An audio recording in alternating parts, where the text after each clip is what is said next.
Continua ministrando a nossa alma. Usa o teu filho Juan, Senhor meu Deus.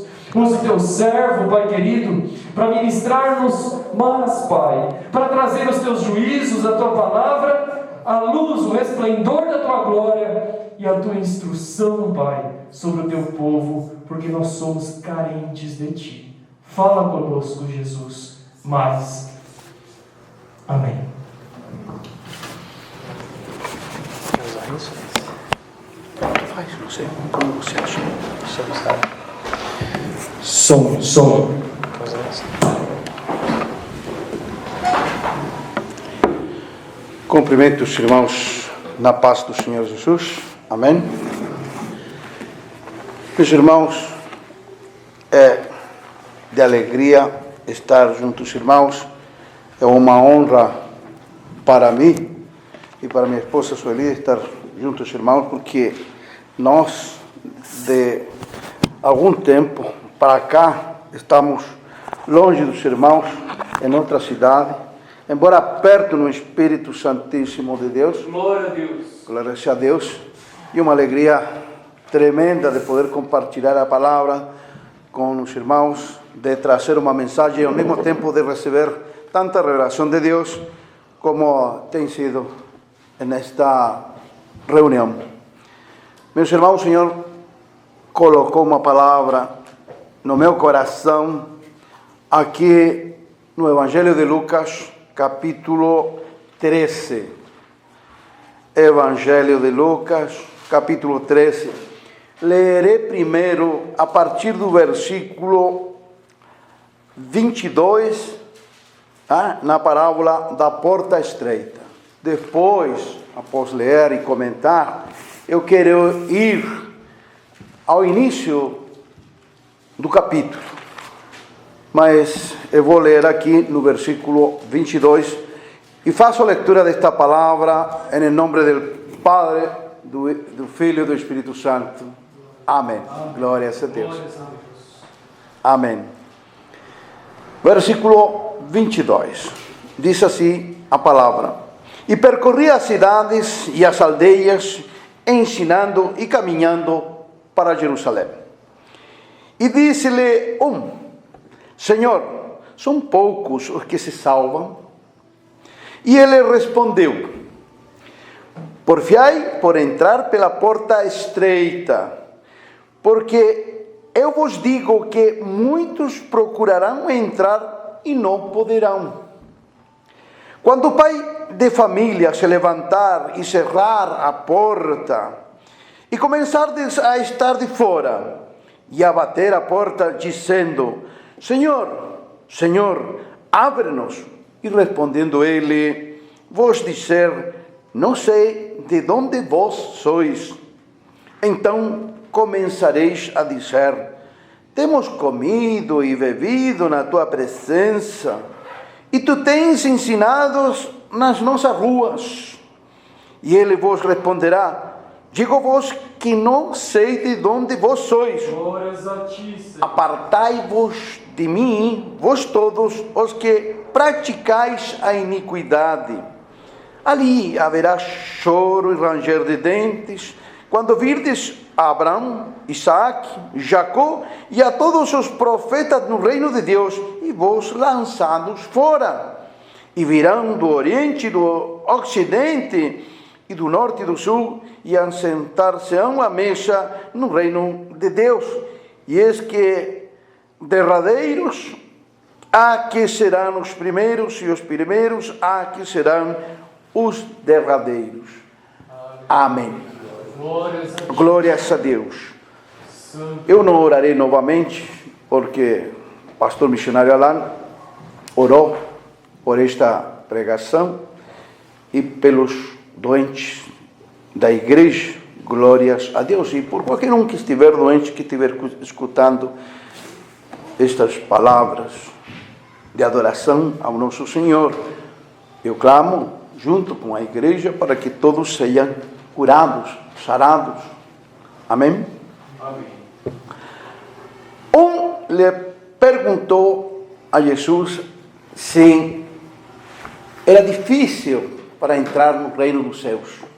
Se eram muitos que deveriam se salvar ou não? Pergunta muito boa, porque eu acredito que cada um de nós se tem perguntado muitas vezes a mesma questão. Eu acredito que esta palavra deve ter sido pregada e ouvida por todos nós mais de uma vez. É uma questão muito importante entender e compreender a dimensão que traz o conhecimento, a sabedoria desta pergunta que fez este homem ao nosso Senhor Jesus. Porque o reino é amplo, é eterno, é infinito, então deveria ser bem amplo, bem largo o caminho para entrar para a salvação. Porque então o nosso Senhor diz que devemos entrar pela porta estreita, devemos ir pelo caminho estreito. Porque o caminho longo significa a nossa carne, a nossa forma natural de ser. O caminho longo do homem é ele querer entrar ao reino de Deus, mas com todos os seus pensamentos, com todas as suas vontades, com todo o seu querer, com uma visão própria, com uma interpretação própria do reino de Deus. Isso aí é o que o homem quer entrar no reino dos céus, mas de uma forma fácil, sem se privar de nada de que a sua carne pede para ele fazer. A nossa carne está nesse mundo e é para se perder. Não podemos ter essa carne para a eternidade, porque sabemos que quando ressuscitarmos com Cristo Jesus, ressuscitaremos com um corpo novo, um corpo que Ele nos dará, porque Ele nos deu de seu Espírito Santo e também nos dará de seu corpo. Seremos uma nova criatura também no corpo, como hoje somos no Espírito, porque o Espírito Santo de Deus habita em nós. E nós enxergamos com os olhos do Senhor, vemos com os olhos do Senhor e caminhamos pelo caminho estreito para o mundo, né? Mais amplo no Espírito Santo de Deus. Mas não esse caminho largo, né? De nossa própria interpretação. Esse caminho que traz os próprios pecados do homem, o seu próprio querer, para querer ele poder entrar com tudo que ele é neste mundo, no reino dos céus, e isso não pode ser, porque Deus não vai deixar. É como carregar nossos próprios pecados com pesadas correntes e com o nosso pecado pesando toneladas e querendo arrastrar tudo que nós, né, adquirimos, tudo o que nós fizemos, todas as falsidades que trouxemos conosco até o dia de hoje, até o dia do fim, querendo entrar no reino dos céus, porque o homem carrega pecados imensos, terríveis com ele, mas na carne. Mas se entrarmos por um caminho estreito, não poderemos entrar com aquilo. Devemos deixar essas correntes, né, no caminho longo, né, e entrarmos no Senhor para o reino dos céus, totalmente desprovistos desses pesos que são os pecados, né, e essa condição humana, mas se livre de todo o peso e de todo o pecado, entrarmos livres no Senhor, feitos novas criaturas no Deus Altíssimo. Quando o pai de família se levantar e cerrar a porta e começar a estar de fora e a bater a porta, dizendo: Senhor, Senhor, abre-nos, e respondendo ele vos dizer: não sei de onde vós sois. Embora nós sabemos que o Senhor nos conhece, mas também sabemos por esta palavra que se nós não fizermos o que a palavra diz, Deus nos fechará a porta quando for a nossa ocasião de entrarmos no reino dos céus. Porque embora estejamos vivos e nessa condição de homem vivo aqui na terra, nós sabemos que um dia deixaremos essa condição e teremos que enfrentar, confrontar a nossa alma entre a vida e a morte, e teremos que estar às portas do céu para que o Senhor nos abra essa porta e nos deixe entrar.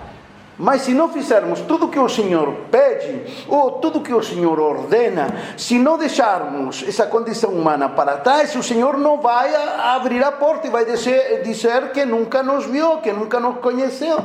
Embora nós digamos, mas Senhor, eu preguei teu evangelho, eu fiz a tua vontade, fiz tudo que o Senhor queria. Mas o Senhor vai dizer que não nos conhece. Por quê? Porque se nós acharmos que devemos entrar no reino dos céus da forma que nós pensamos, da forma que nós raciocinamos, na forma que nós achamos que deve ser o reino dos céus, ou a vontade de Deus, obviamente que Deus não nos vai abrir a porta dos céus. Pode ver que esta palavra está dirigida a pessoas que conhecem a palavra de Deus. Não? Porque eles dizem, reivindicam essa condição de que viveram com Cristo e pregaram a palavra quando estavam na terra. Pero nessa condição, quando eles se enfrentarem, quando confrontarem ao Senhor, eles vão reivindicar de uma forma como que se fosse tudo passado. Então eles vão estar numa condição de almas, né? Porque a continuação, sigo lendo, diz: então começareis a dizer, temos comido e bebido na tua presença e tu tens ensinado nas nossas ruas. Ou seja, o Senhor usou as nossas pessoas, a nossa alma, a nossa boca para pregar o Evangelho. O Senhor andeve conosco nas nossas ruas, na nossa vida terrena. E Ele vos responderá: digo-vos que não sei de onde vós sois. Apartai-vos de mim, vós todos os que praticais a iniquidade.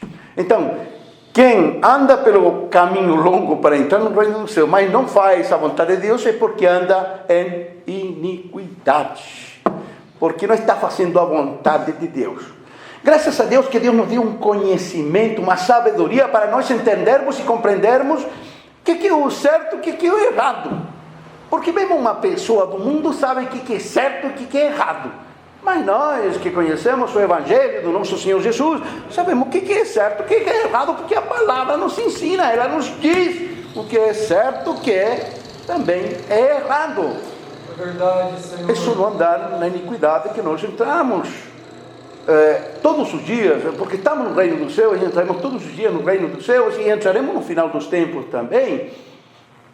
Embora não haja homem nem mulher, nem adolescente, nem criança que não peque, ou que já não tenha nascido na condição de pecador, mas nós sabemos que Deus é misericordioso, e nessa renovação, através do arrependimento, Deus nos renova e nos fará merecedores de termos entrada para o reino dos céus. Nós sabemos que não há ser humano algum que seja plena e totalmente santo. O santo é Deus que está em nós.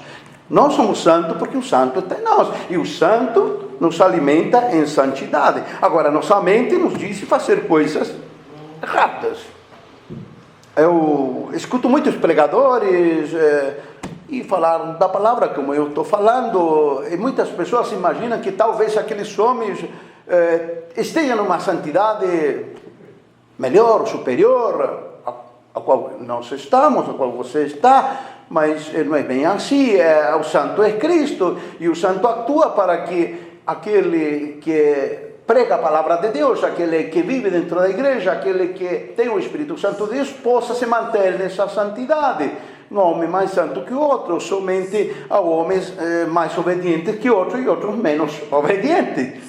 Isso não andar na iniquidade, e então viveremos nessa regra que o Senhor já nos deu, e nesse entendimento que a palavra nos diz, não? Parece que a palavra estivesse trazendo um chicote para todos nós. Não, é a verdade, somente a verdade, o que a palavra nos diz. Às vezes alguns traem uma palavra somente de conforto e não diz a repreensão que há também nessa palavra.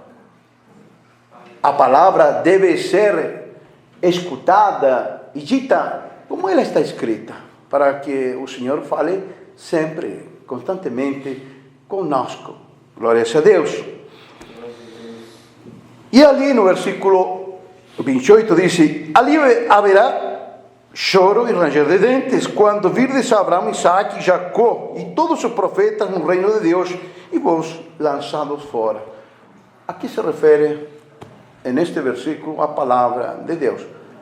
Que chegará um tempo em que todos nós teremos que enfrentar essa situação, em que estaremos perante o Senhor, diante dele, e veremos aqueles que através dos séculos, né, foram guardados por Deus, e os veremos ali vivos em espírito, vivos ali com o Senhor no reino de Deus.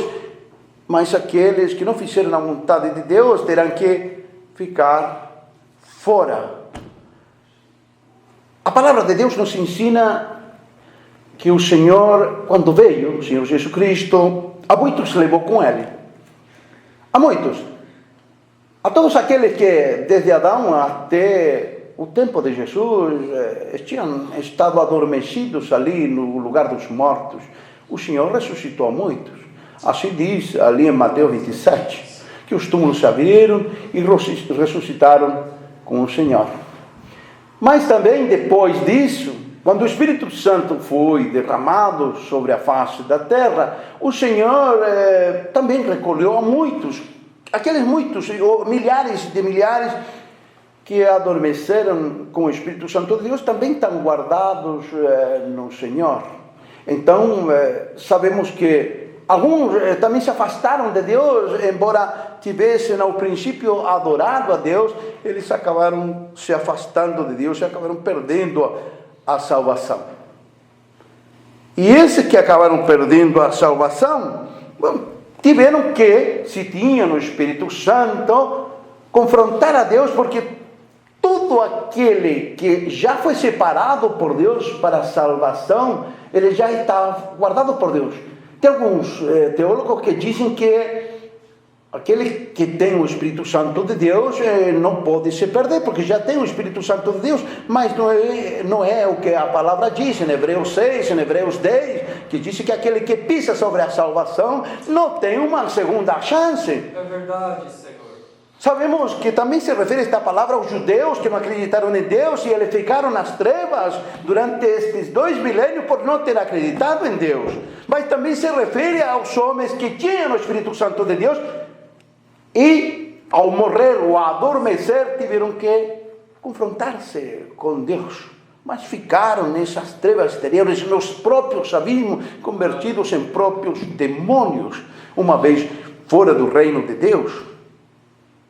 Para entendermos, poderíamos até falar do rico e o Lázaro, mas não quero entrar nessa parte da teologia. Mas aqui a palavra diz que alguns serão lançados nas trevas exteriores. Não diz que estão sendo lançados no fogo eterno, por enquanto. Não diz que estão sendo lançados no lago de fogo. Não, essa é uma etapa diferente. Está falando dos que acreditavam em Deus e achavam que tinham a salvação, mas eles foram rejeitados por Deus. Como quando diz também, quando lemos as 10 virgens, né? 5 eram prudentes e as outras eram imprudentes. O azeite, o Espírito Santo de Deus que estava nela, se esgotou e se adormeceram. Dizendo assim, uma parte da igreja não faz a vontade de Deus. Uma parte da igreja vai ficar para fora. Vai ficar de fora. Aqui tiverem o azeite, o Espírito Santo de Deus, ficarão dentro do reino, dentro da casa do Senhor. E os outros ficarão de fora. Homens, mulheres, jovens e velhos. Não? Então, essas trevas exteriores se refere a esse abismo onde estão os próprios demônios.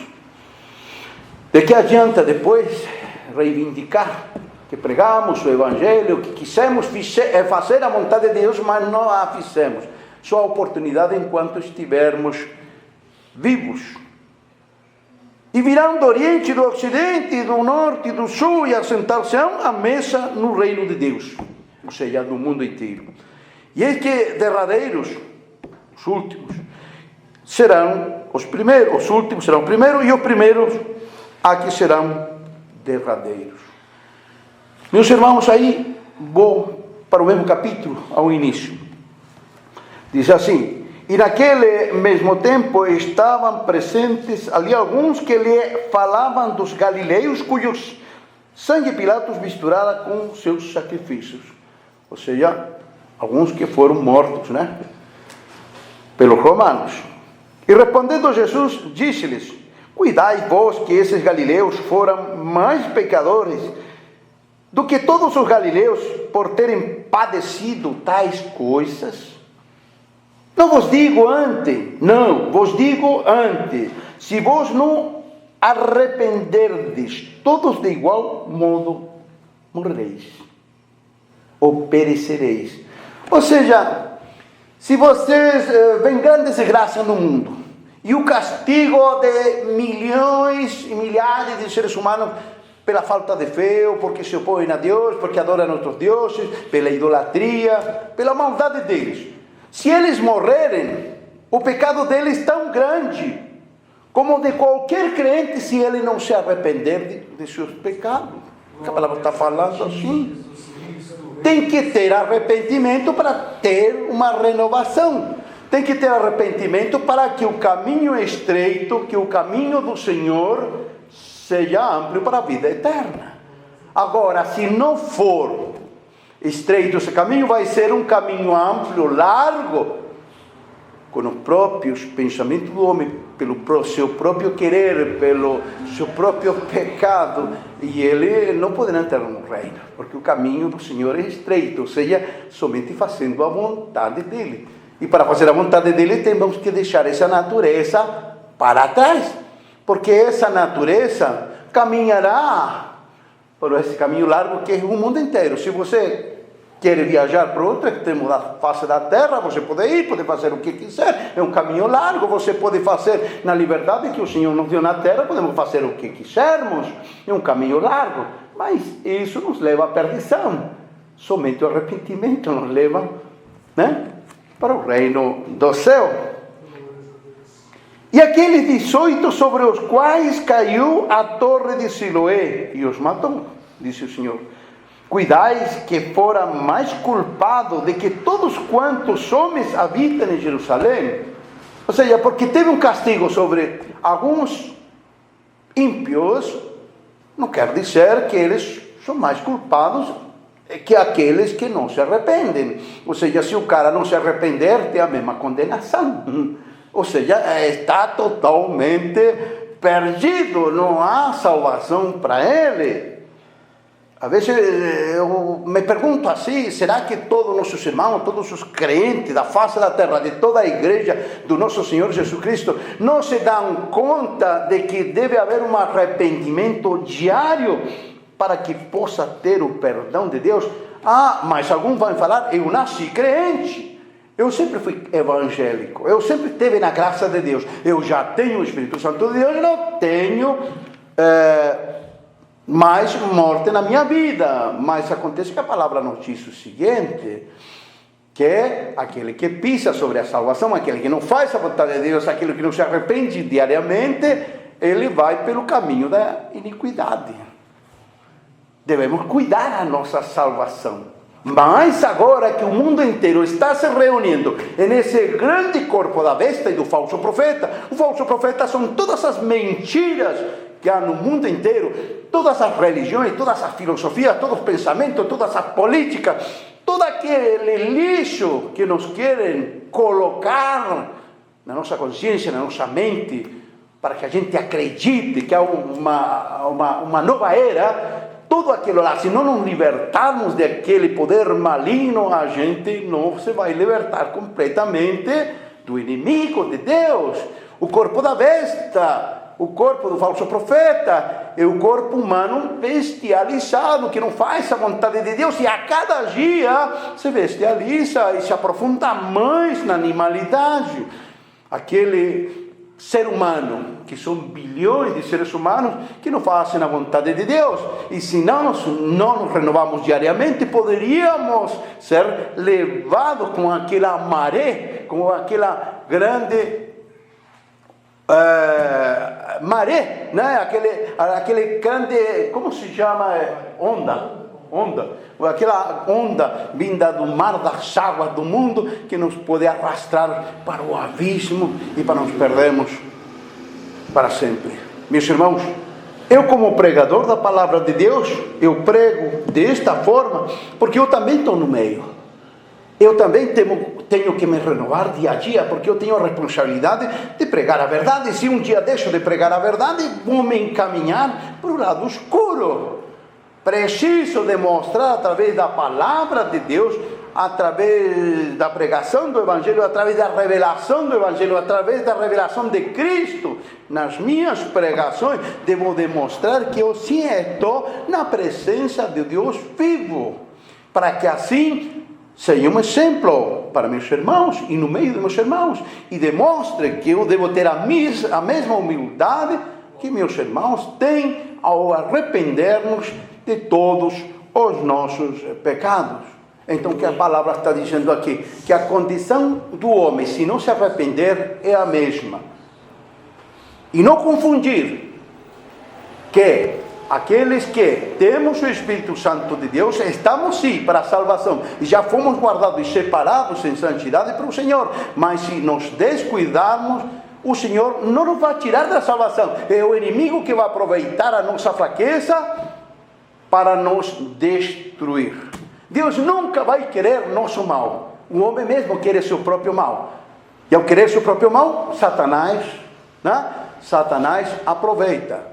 É como quando vemos um documentário da selva africana e vemos os leões caçando aqueles animais mais fracos de uma manada, não? Sendo tragados vivos por causa de sua fraqueza. As próprias hienas só caçam aqueles animais que estão feridos e fracos.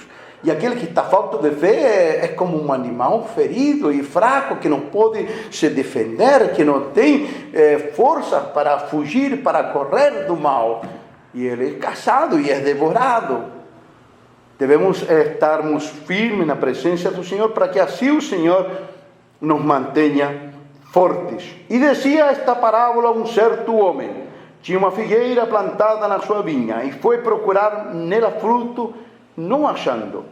E disse ao vinhateiro: eis que há 3 anos venho procurar fruto nesta figueira, e não acho. Corta-o. Para que ocupa ainda a terra inutilmente? E respondendo ele, disse-lhe: Senhor, deixa este ano até que escave a esterque, e se der fruto, ficará, e se não, depois mandarás cortar. Então Deus deu uma oportunidade para toda a terra. Sabem que o Senhor, quando foi crucificado, foi sepultado no 3º dia, ressuscitou. O Senhor também faz, nessa fase de entendimento, nessa terceira porção, dizendo-nos: já dei a oportunidade para um homem muitas vezes, né? Então o Senhor, o Pai, Deus Todo-Poderoso, queria destruir a terra, mas em seu Filho ele teve misericórdia. O Filho veio ao mundo e pagou os pecados por todos nós. Então o Senhor está dizendo, segundo o entendimento que o Senhor me dá neste momento, que o Senhor, quando veio, né, é aquele mesmo que disse para o Pai: não tira ainda a vinha, não arranca essa figueira, não. Dá mais uma oportunidade para ela.